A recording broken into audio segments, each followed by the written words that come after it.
Hello everyone, আপনি যদি আপনার পেজ বা আইডিটা হারাতে না চান, এই ভিডিওটি আপনার জন্য। হ্যাঁ, এখন বলতে পারেন ভাই কীভাবে। তো দেখুন, আমরা অনেক সময় আসে আমরা যখন আইডিটা অন্য কোথাও লগ ইন করতে যাই, তখন আমরা কিন্তু ট্রু ফ্যাক্টর অথরাইজেশন কিন্তু কোড চলে আসে। বা এখন এমনও হয় যে দেখা যাচ্ছে আমাদের যে জিমেল বা যে ফোন নাম্বারটা অ্যাড করা আছে সেটা এখন আর আমার কাছে নেই।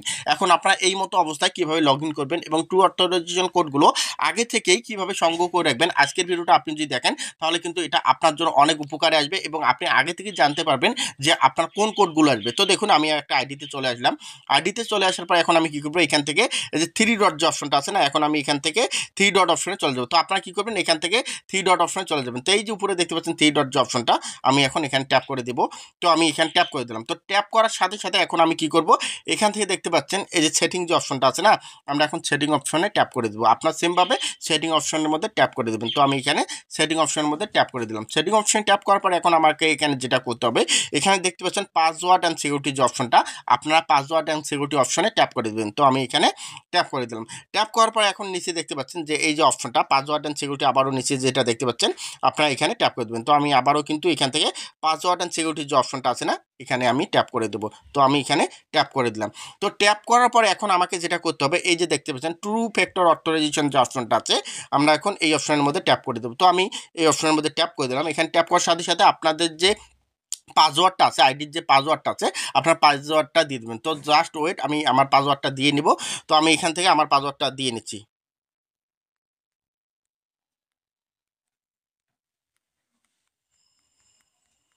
তো দেখুন, আমি আমার কিন্তু পাসওয়ার্ডটা দিয়ে নিলাম। পাসওয়ার্ডটা দিয়ে নেওয়ার পর এখন আমার কি হবে, আমার এখান থেকে দেখুন যে আমার কিন্তু এখানে ট্রু ফ্যাক্টর অথরাইজেশন বা আমার এখানে জিমেলের কিন্তু কোড চলে যাবে। তো আমি এখন জিমেলে চলে যাব। জিমেলে চলে যাওয়ার পর আমার এখানে যে কোডটা চলে এসেছে, আমি এখন কোডটা কিন্তু এখানে দিয়ে নেব। তো আপনারাও সেমভাবে জিমেলে চলে যাবেন। তো আমি একটু রিফ্রেশ দেবো। রিফ্রেশ দেওয়ার পর এখান থেকে দেখতে পাচ্ছেন আমার কিন্তু কোডটা এখানে জিমেলের মধ্যে চলে আসছে। তো এখন আমি আমার কোডটা এখন দিয়ে দেবো। আপনারা সেমভাবে কী করবেন, এখান থেকে কোডটা কিন্তু দিয়ে নেবেন। তো আমি এখান থেকে জাস্ট ওয়েট, আমি আপনাদের দেখাচ্ছি।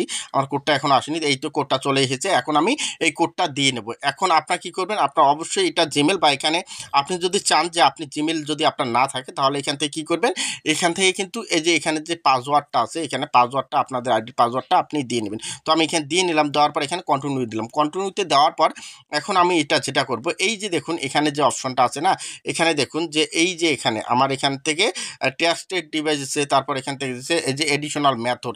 হ্যাঁ, এখন এই যে এডিশনাল মেথড যে অপশনটা আছে, আমরা এখন এডিশনাল মেথডে ট্যাপ করে দেবো। তো আপনার সেমভাবে এডিশনাল মেথডের মধ্যে ট্যাপ করে দেবেন। তো আমি এখানে ট্যাপ করে দিলাম। তো ট্যাপ করার সাথে সাথে এখানে দেখতে পাচ্ছেন আমার এখানে রিকভার কোড। হ্যাঁ, এখন আমার রিকভার কোড যে অপশনটা আছে, এখন রিকভার কোডগুলো আমরা এখানে ট্যাপ করবো। ট্যাপ করার সাথে আমার এখানে দেখুন যে রিকভার কোড আমাকে কিন্তু আমার ট্রু অথরাইজেশন যে কোডগুলো আছে না, সেটা আমাদের এখানে দিয়ে দেবে। তো আপনারা কী করবেন, এই যে কোডগুলো দেখাচ্ছে, এই কোডগুলো আপনারা এখান থেকে সংগ্রহ করবেন। দেখুন এখানে আপনাকে কিন্তু 5টা কোড দিয়ে রেখেছে। তো আপনাদের যদি অনেকে ট্রু অথরাইজেশন কোড না আসে, অনেকে দেখাচ্ছে জিমেলটা এখন নেই, তো আগে থেকেই যদি একটা আইডির মধ্যে আপনি আইডি খোলার সাথে যদি এই কোডগুলো সংগ্রহ করে রাখেন, তাহলে পরবর্তীতে আপনার জিমেল যদি হারিয়ে যায়, আপনার ফোন নাম্বারটা হারিয়ে যায়, তবুও কিন্তু আপনি এই কোডগুলো দিয়ে লগ ইন করতে পারবেন। আশা করি বিষয়টা সবাই বুঝতে পেরেছেন। আর এই বিষয়টা কিন্তু অনেক ইম্পর্টেন্ট। এটা আপনি আইডি খোলার সাথে বা একটা পেজ খোলার সাথে এই কোডগুলো সংগ্রহ করে রাখবেন। তাহলে কি হবে, আপনার পরবর্তীতে যদি ওই জিমেলটা হারিয়ে যায় বা ওই আপনার ফোন নাম্বারটা হারায়, তাহলে কিন্তু কোনো ধরনের সমস্যা হবে না। তো ধন্যবাদ সবাইকে। এটা কিন্তু অনেক ইম্পর্টেন্ট। ভিডিওটা শেয়ার করে সবাইকে দেখার সুযোগ করে দেবেন। ধন্যবাদ, ভালো থাকবেন।